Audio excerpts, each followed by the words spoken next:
Hi everyone, Svetlana Sotek here, and in this video I'm going to show you how to make my Shetland pouch. Now this is a perfect project for using up some of your favorite scraps of fabric, and this pouch pattern comes in two sizes and two different styles. You can either make it a patchwork pouch or you can simply use one piece of fabric for the exterior and the lining of the bag.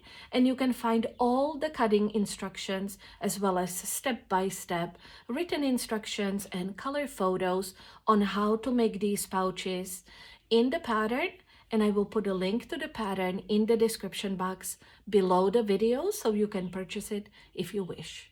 In this video, I will be making a small size of the pouch, and I already went ahead and cut out all my panels according to the cutting instructions provided in the pattern.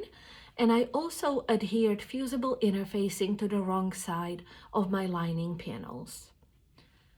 Now in this video, I will be using a zipper by the foot, but you can use a standard number 3 nylon zipper or a metal zipper for this pouch as well. And you can find the instructions on how to use those zippers in the pattern. Let's get started, shall we?